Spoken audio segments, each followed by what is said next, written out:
Welcome to Intentional Health.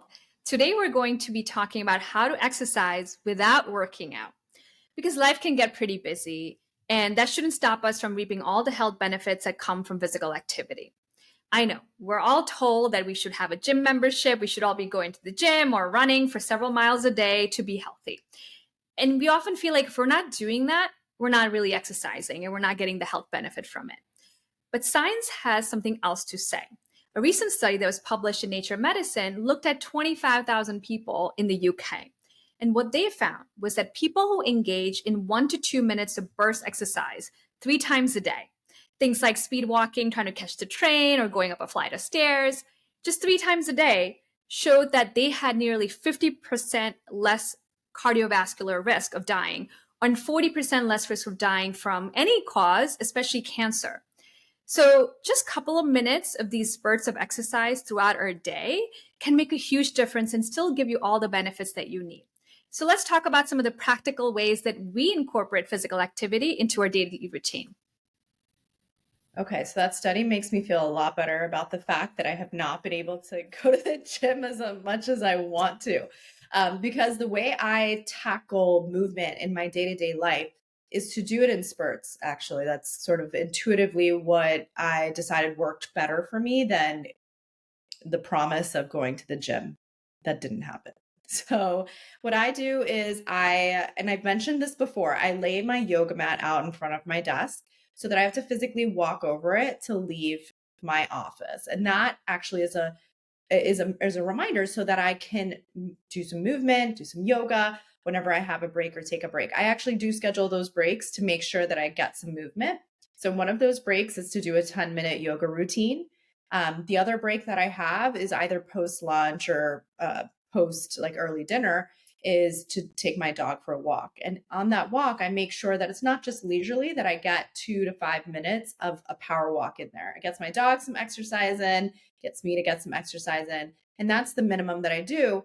And then at the end of the day, if I usually have 3 breaks of some movement, it adds up. So even if I did 10 minutes, it adds up to 30 minutes of some form of exercise by the end of the day. And that's if I didn't get to do the exercise, like actual gym exercise, I don't feel guilty. And if I do, it's an added bonus. Yeah, great. So the main technique that I use to achieve this like sweating without moving is steam rooms and saunas. And this has kind of become like a big part of my identity now because I've become so obsessed with steam rooms and saunas. So basically, you know what I mean? Like you can figure out whether you like a sauna more or a steam room, but for practical purposes, like what do you have access to? You know, most of the Equinoxes in New York City will have a steam room in them. Some of the higher end gyms, like Lifetime, will all usually have like a dry sauna and a steam room, which is what I really like to do, and a cold plunge. So really, my favorite is to I start off with a regular shower. Then the last 30 seconds of the shower, I turn it really cold. Then take your towel, you go into the I like to jump right into the steam room because it's just really intense, and just get it. And the moment you feel uncomfortable, the moment you feel like, my head is too hot, I'm feeling lightheaded, just get out. In the beginning, you might get uncomfortable like within a minute or two, right? 5, 10 minutes or so, I think most people can do. But the moment you feel uncomfortable, you get out. And then if there's a cold plunge or a cold shower, you can do those things. And then I like to alternate between dry sauna and the steam room. Okay.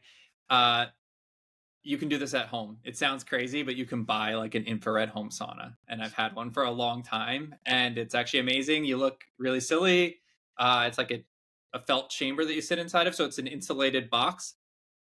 And then the heating unit is infrared. And actually, I really like it because your head stays out. And the main problem is that my head overheats. So actually, when I'm in that, I can stay in there for a long time. And obviously, it's more private. So I'd say that that's really the main thing that I'm using to really, and you get like a very substantial sweat, and your heart rate gets elevated. And I find actually it helps all my muscles relax and helps me meditate. So there's a lot of health benefits. But I'm team steam room sauna. That's amazing. And sounds like you're getting 2 for 1, right? It's relaxation, self care, plus you're sort of breaking a sweat. And there's lots of cardiovascular benefits we know from sauna. And there's a lot of studies showing that it can actually help you with reduced cardiovascular risk, improve mortality. So lots of good things all around. And I like to be hyper efficient, just like all of us are. We have limited times. How can we get more out of those times? So what I do is I don't have time to go to the gym or anything like that. So what I do is I take my son out for a walk. So that's about an hour walk, and I try to walk fast. And I don't think we have a choice. Being in New York, you have to walk fast. People will remind you if you're walking slow. But walking fast and getting into a rhythm, speed walking is amazing. What I often do is I combine diaphragmatic breathing, slow, deep breathing when I'm walking fast. Because your breath, how your breath is synchronized with your movement can make it transformative, make it meditative, make it yoga, right? So it's not, you don't have to separately practice meditation or yoga. These things can be part of your daily life. So even if it's, navigating through lots of people on the sidewalk in New York City, can still be a very grounding, energizing moment that we can use as exercise or meditation. So diaphragmatic breathing while pushing a stroller through a crowd for an hour ends up being my workout. But what I really like also is that the other thing I do is I try to run errands as part of my workout. So I'll go to the grocery store and I time these errands at certain times, especially post meal. Post meal, we're feeling lazy. We just want to sit on the couch, watch TV. But this is when our blood sugars are really high. So the best time to walk or run some of these errands is actually post meals.